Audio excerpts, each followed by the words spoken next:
Hola, ¿cómo están? Soy yo, Laura Fuentes, aquí hoy en otra entrevista. Y pues me da mucho gusto recibir a la primera escritora mexicana que tengo en mi canal. Y no solamente es como cualquier escritora, es una amiga que pues me la encontré en el camino literario y me da gusto tenerla. Ella también ya me ha invitado a su canal, y ya me ha entrevistado y ahora me toca a mí y espero hacerlo bien. Ella es Claudia Soto y nos quiere platicar de su novela As Espadas. Hola Claudia, ¿cómo estás? Hola, pues muchísimas gracias por esta invitación. La verdad es que estoy súper contenta de ser la primera escritora mexicana en tu canal. Ya había visto algunas de tus entrevistas y la verdad yo decía, ¿cuándo una mexicana? Y qué bueno que decides empezar conmigo. No, no soy yo, pues no se animan los otros países. ¿Qué pasa en Latinoamérica? Aquí hacemos un llamado para los escritores de Latinoamérica. Los españoles son más decididos, más, sí, órale, a A lo que entrevista. sea. Muy bien, Clau. Pues bienvenida, me da gusto tenerte aquí en mi canal. Y bueno, vamos a empezar con las preguntitas Claro que que sí. están Adelante. carnositas. Ándale. Ok, oye, mira, revisando tu biografía y que un poquito del libro, mi primera pregunta sería, ¿cómo ha influenciado tu experiencia como docente en la creación de personajes y tramas de tus novelas? O sea, como maestra, ¿tiene un impacto en ti como escritora? Sí, claro que sí. Fíjate que durante, pues, toda mi carrera, he tenido varios grados y, pues, trabajo en primaria, ¿no? Pero creo que siempre que es redacción o construcción de historias o construcción de cuentos, se empieza por los personajes en las primarias. Entonces, creo que es algo que domino a la perfección. Aunque el trabajo con los niños es diferente, sí, sí es algo que he disfrutado mucho. Claro que aprovecho todo el tiempo que puedo para trabajar con ellos, literatura, escritura, y pues más que para escribir, me ha ayudado a, digamos, tener un repertorio grande de reacciones, de diálogos, de las cosas que escucho de ellos cuando escribo para niños, ¿no? En mis novelas, pues sí son un poco más para jóvenes, son un poco más para jóvenes adultos, pero pues claro que tengo cuentos para los chiquitos. Muy bien. Oye, obviamente tienes ya varios libros, ya tienes una trayectoria pues bastante consistente. Y en la de Mi obsesión es pelirroja marcó el inicio de tu carrera literaria. ¿Qué aprendizaje de esa primera obra has aplicado en tus trabajos posteriores? ¿Qué te ayudó? Bueno, primero que nada, no apresurarme a mandar a concursos, ¿no? Yo recuerdo que tenía mucho tiempo en las tardes porque trabajaba como secretaria para una universidad, ahí en la parte de las direcciones y las subdirecciones, y tenía mucho tiempo libre porque mis jefes se iban a comer y regresaban ya a las 4 o 5 de la tarde, y yo entraba a las 2, entonces era así como que un tiempo considerable en el que me quedaba sola y tenía mucho tiempo para escribir. Entonces, en aquel tiempo se abrió un concurso y yo ya tenía este texto guardadito y lo mandé. Lo mandé así como estaba, ni lo revisé, ni lo talleré, ni nada. Yo dije, ay, este queda perfecto por la extensión, por todo eso, y lo mandé. Bueno, ganó por ahí una mención. eh, y terminó en una antología, no sé si la tenga por aquí, de la editorial que convocaba en aquel entonces. Entonces, sí, creo que a partir de ahí, bueno, ya que la vi, ya que la revisé, una vez que tuve la posibilidad de publicarla como un plaquete aquí en México, me di cuenta que necesitaba trabajo y yo dije, ¿por qué hice eso? O sea, ¿por qué la mandé así como estaba? Creo que pude haber quedado en un mejor lugar, pude haber hecho muchísimas cosas, pero esta fue la primer publicación que, digamos, fue internacional o que otras personas leyeron ya fuera de mi región o mi comunidad. Muy bien. Oye, por ejemplo, en Tracy, Ser Inmortal, abordas la eternidad desde una perspectiva única que ¿qué te llevó a explorar este concepto nuevamente en Haz de Espadas? Mira, yo creo que la parte de mi gusto por la literatura fantástica viene de mis lecturas, ¿no? De las cosas que yo leo, que yo leía, también de la música que escucho, de, digamos, los ambientes en los que me movía cuando estaba un poco más chica, ¿no? Esta parte de conciertos medio góticos o así. Y además, pues sí, o sea, yo en algún momento de mi vida empecé a coleccionar películas, libros, cómics que tuvieran que ver con vampiros y a partir de ahí, pues me generó estas ganas de escribir acerca del tema también desde mi propia perspectiva. O sea, ya había leído tanto y visto tanto que en algún momento quise, digamos, construir mi propia historia. Muy bien. Oye, en la narrativa, esta narrativa dual en As de Espadas es bastante innovadora. ¿Cuál fue tu mayor reto al escribir desde dos puntos de vista diferentes? Fíjate que me pasó muy diferente a lo que me pasó con Tracy. Mira, con Tracy yo tenía como 1000 páginas escritas y yo dije, bueno, esto cabe para varios libros, lo dividí en 3 partes. Tracy, trabajé el primer libro, recortando, recortando, recortando.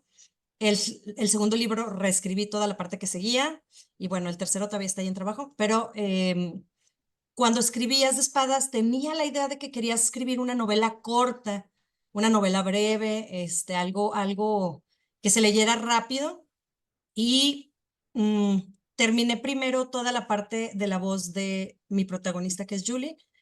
Eh, Sin embargo, cuando yo la leía para trabajarla, sentía que le faltaba algo, sentía que había cosas que Julie no había visto y que no podía contar, que eran importantes para la historia. Entonces empecé a construirla a 2 voces, que claro que lo que ya tenía terminado cambió mucho, pero creo que mi mayor reto fue ya después que la terminé, darme cuenta de que quizás había elegido al narrador, a un narrador un poco ciego que no veía, digamos, a los otros personajes, que también es súper importante. Entonces, creo que mi mayor reto fue hacer que empatara lo que ya había hecho y la historia que sí quería contar, digamos, la historia de mi protagonista para poder contar la otra historia que estaba de fondo, que es con los amigos, que es con su jefe, que es, o sea, toda esta parte que ella no podía ver porque estaba ensimismada. Muy bien, qué interesante. Oye, la novela explora temas oscuros como la corrupción y el crimen organizado. ¿Qué impacto esperas que tenga en los lectores al exponer estas realidades? Mira, siempre tuve la idea de que fuera una historia más realista, pero ya conforme le iba escribiendo me di cuenta de que la voz realista no era suficiente y que me sentía muy cómoda tratando estos temas desde lo sobrenatural, porque digamos que ponía una distancia entre lo que es posible, entre lo que otras personas viven y digamos esa parte de la fantasía que a mí me gusta manejar muchísimo. Entonces, ¿qué impacto quiero que tenga? No pensé en un impacto cuando la escribí. La verdad es que estaba explorando estos temas que a mí me llamaban mucho la atención.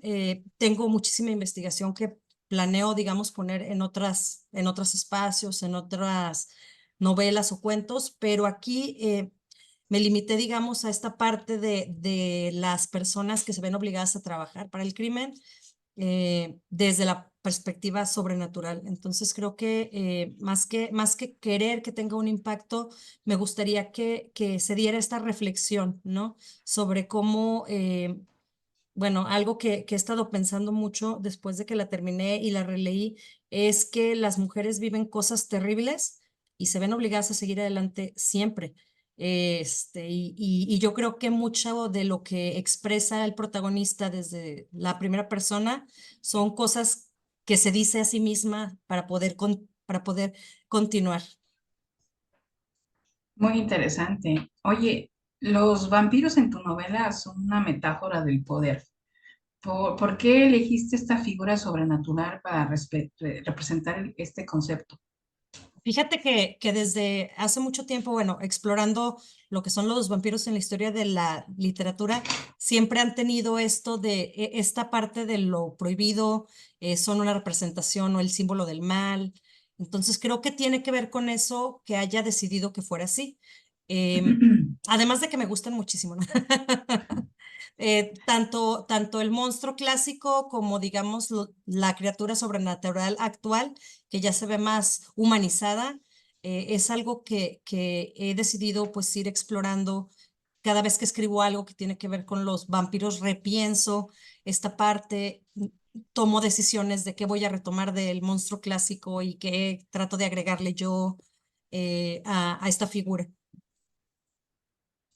Muy bien. Oye, ¿cómo te documentas sobre las pandillas, el crimen organizado, para darle esa autenticidad a la historia de Juliana?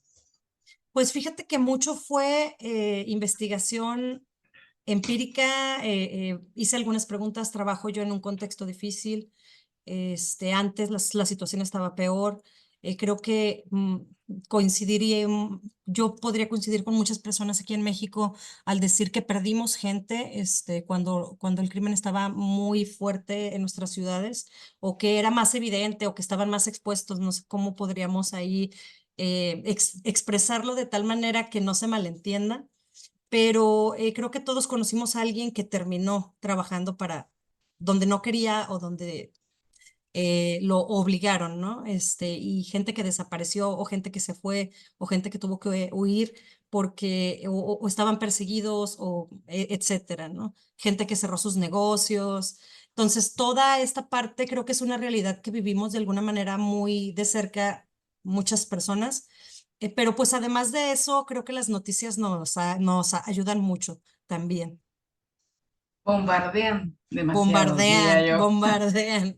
Entonces creo que fue por ahí. Creo que fue un poco retomar cosas que yo había visto, cosas que había escuchado, pláticas que tuve con algunas personas que me parecían interesantes y bastante aterradoras, ¿no?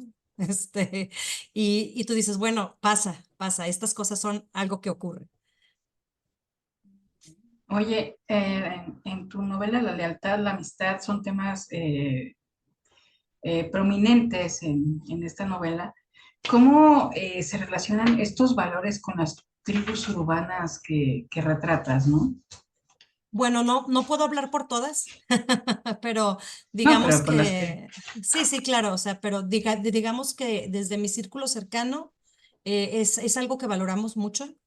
En mi círculo de amistad, con las personas con las que me junto, todo esto es algo que nos ha fortalecido. Yo tengo amigos desde que tenía 15 años y la amistad sigue ahí. De repente nos juntamos, pues porque ya todos somos padres o tenemos trabajos y no coincidimos en tiempos, pero tratamos de reunirnos una, dos, tres veces al año o cuando haya alguna situación difícil, pues creo que eso está presente en mi vida y en mis valores propios.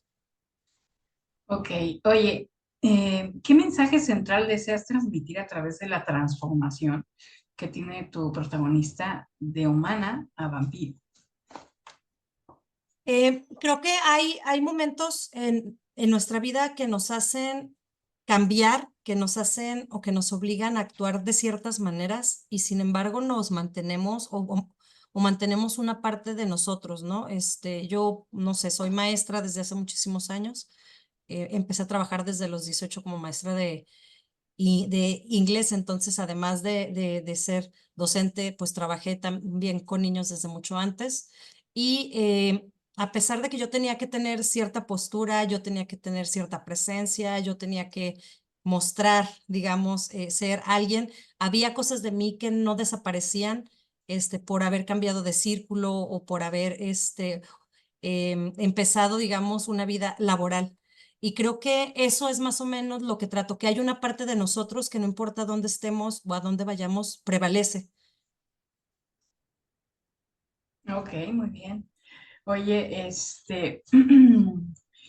¿cómo manejas el equilibrio entre crear una narrativa atractiva y abordar temas sociales complejos que aparecen en tu novela? Mm, Esto tiene que ver con la parte del trabajo de un escritor. Soy de las personas que piensan, bueno, el primer borrador es para vaciar todo lo que queramos y lo que tenemos, y el verdadero trabajo es la parte de la reescritura, de la corrección, de la edición.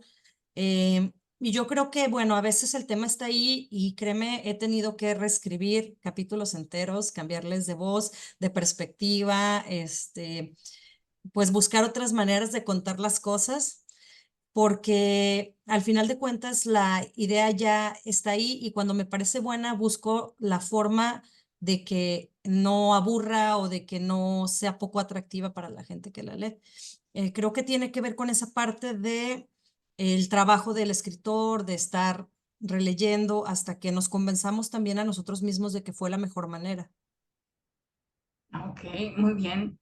Oye, y hablando de este proceso creativo, ¿qué consejo le darías a escritores emergentes interesados en fusionar elementos sobrenaturales con crítica social?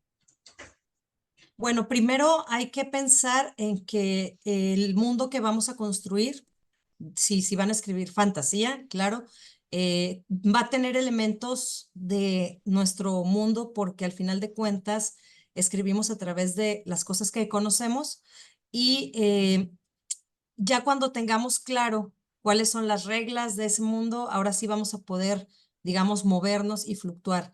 Creo que mi mayor consejo es, pues escríbelo, escríbelo, déjalo descansar para que cuando lo retomes puedas verlo con unos ojos más claros, con menos emoción que cuando lo escribiste, con la cabeza fría.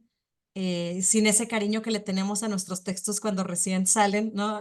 Cuando recién ponemos el punto final.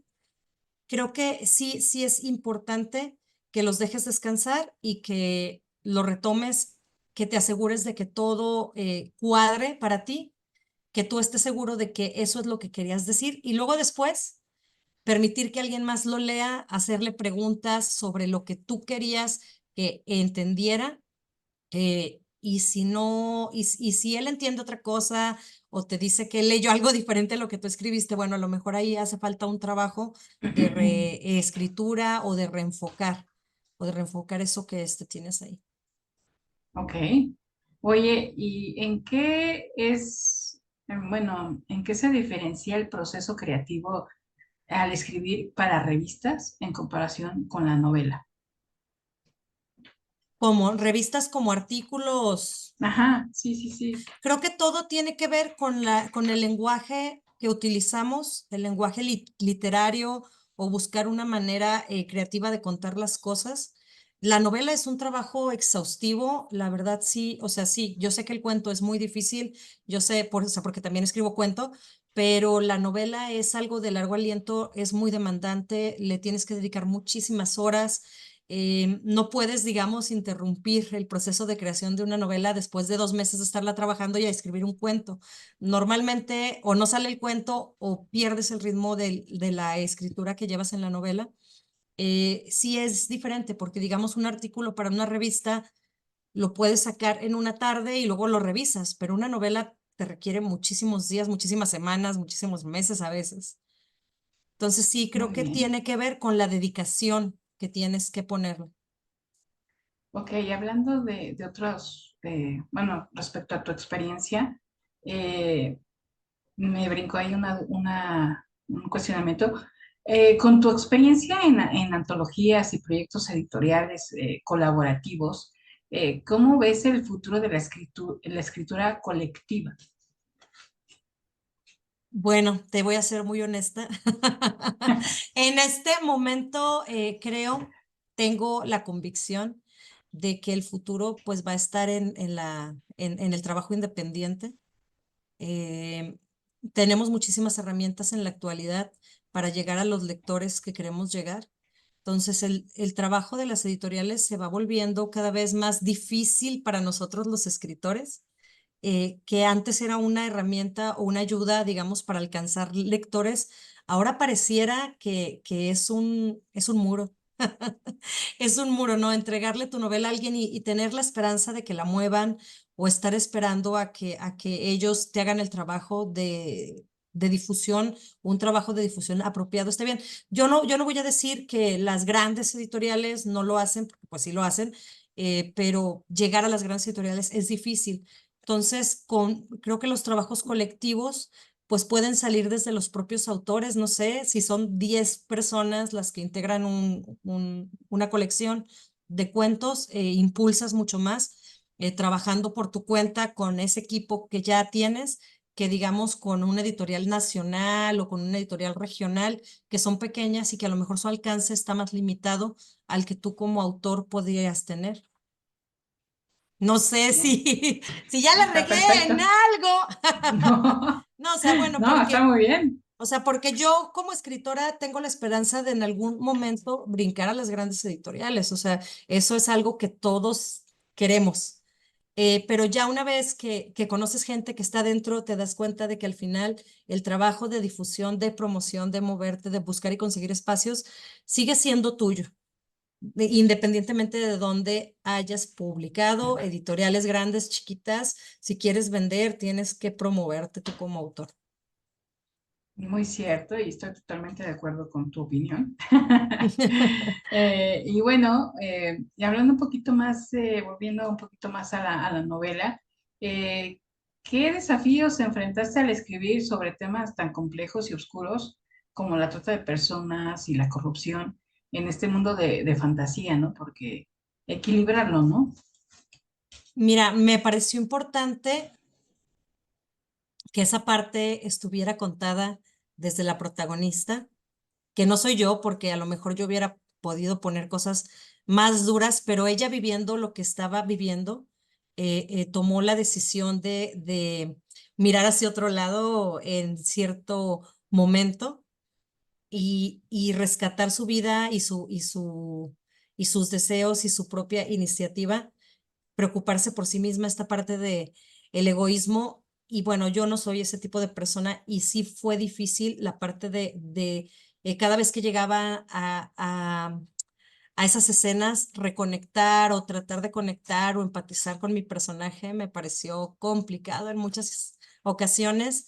De hecho, hubo escenas que las reescribí porque no me gustaba cómo quedaban, sobre todo porque yo sentía que no conectaba con lo que mi personaje estaba diciendo, porque pues, es más, tenía ganas de regañarle o decirle, no, ¿cómo puedes pensar eso? Pero supongo que construyó el personaje de tal manera que tenía su propia manera de ver el mundo y pues esto que ella optó por decir, me voy a concentrar en mí, en las personas que conozco, pues sí, sí fue, digamos, complicado para mí. Creo que uno de los retos al momento de hacerlo, de escribirlo fue leer investigaciones en internet de cómo funciona, de qué es lo que descubren cuando hay arrestos. Esta parte de la investigación me pareció difícil porque era un tema al que me resistía de vez en cuando. Muy Sí. bien. Oye, cómo te aseguraste de que la voz de Juliana fuera auténtica y resonara con los lectores? Bueno, eso no lo hice. La verdad es que no tuve lectores beta para esta novela. Sin embargo, llevé un proceso de taller. Creo que es diferente porque se centran, digamos, más en la funcionalidad del texto, en la parte de la escritura, en que se entiende el mensaje, que digamos en si están conectando o no con el personaje, o eso fue lo que me pareció cuando la llevé al taller. Em, Creo que la parte de la conexión la he ido descubriendo conforme platico con la gente que me lee. Yo al final de cuentas decía, me cae gordo mi personaje, por cómo actuó al principio, pero conecto con estas partes de ella, con cómo reacciona ante su gente cercana.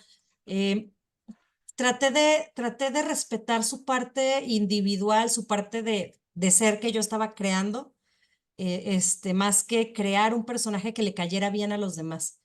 No sé si me explico en esa parte, o sea, no es un personaje o no es una historia pensada para que le guste a todo el mundo. Al final de cuentas, las historias de vampiros o las historias de violencia no son para todos y tampoco tenía esa aspiración de que todo el mundo me lea y que le guste a todo el mundo.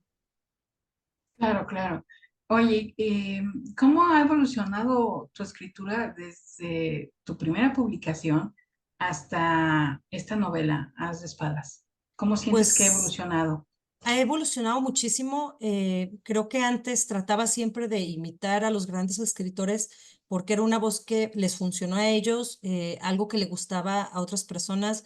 De hecho, hubo mis primeras publicaciones, una fue sobre un maestro en una escuela y luego escribí acerca de una chica en un crucero, de esas que piden dinero.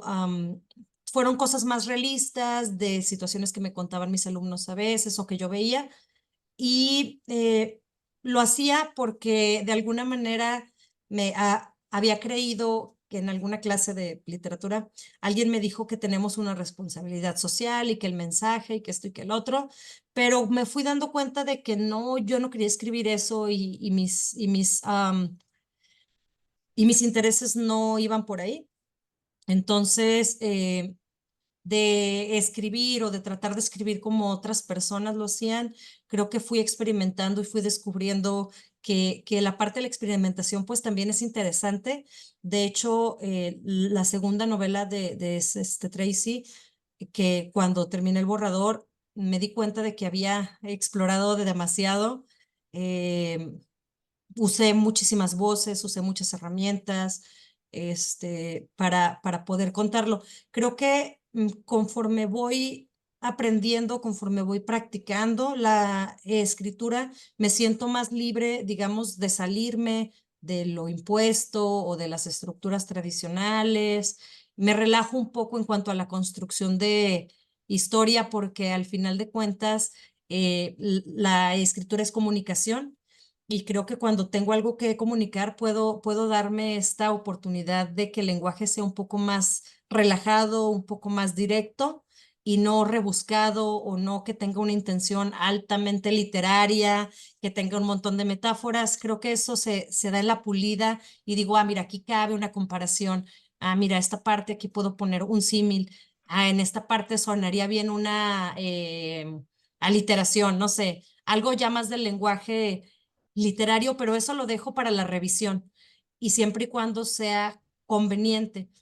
Entonces sí creo que he evolucionado en esa parte, o sea, ya no trato de complacer al maestro que me va a leer o al tallerista que me va a criticar el texto o a los lectores, sino que trato de darme esos gustos de asegurarme de que lo que quiero comunicar esté en mi historia antes de complacer a los demás. Eso ha sido el cambio. Y creo que ha sido una buena decisión porque creo que es muy desgastante a la hora de querer complacer a todos, porque aparte que es una misión imposible, eh, complacer a todos, porque cada uno tiene un concepto muy específico, ¿no? De qué es buena literatura y qué no es buena literatura, que es todo un tema eso, pero creo que mientras tú estés contenta con el resultado de tu novela, que sientas que está bien encuadrada y cerraste el círculo, digamos, pues ya no importa lo demás, ¿no? Digo, creo que nos agobiamos muchísimo y queremos llegar a la perfección que pues nunca la vamos a alcanzar y se vuelve un tema frustrante, ¿no? O sea, pero creo que concuerdo contigo. Y bueno, ¿tienes planes para continuar explorando el mundo que has creado en Haz de Espadas en futuras obras? ¿O ya te quedó Sí, cerrado? de Ah, hecho sí. yo sé que tú lo sabes, yo sé que tú lo sabes porque por ahí vi que me dejaste un comentario en Wattpad. Empecé un spin-off de As de Espadas en Wattpad que se llama As de Corazones. Tiene 3 capítulos, lo tengo súper abandonado porque empecé otros proyectos, pero sí me quedé con ganas de explorar otras cosas, hablar de otros temas y de otros personajes que aparecen ahí. Y sí, empecé a escribirlo y la verdad me gustó mucho, digamos, retomar el mundo de As de Espadas, retomar la oscuridad, retomar la parte violenta de ese mundo, que es muy diferente al de Tracy, a pesar de que las dos son historias de vampiros. Tracy todavía es como una historia de aventura de un chico que se convierte en vampiro y anda por el mundo haciendo las cosas que quiere, a pesar de que le va muy mal o de que se encuentra con dificultades. Eh, pero Haz de Espadas creo que me ha permitido buscar la manera de explorar esa parte más oscura que estaba ahí también en Tracy, pero que no exploré en su momento.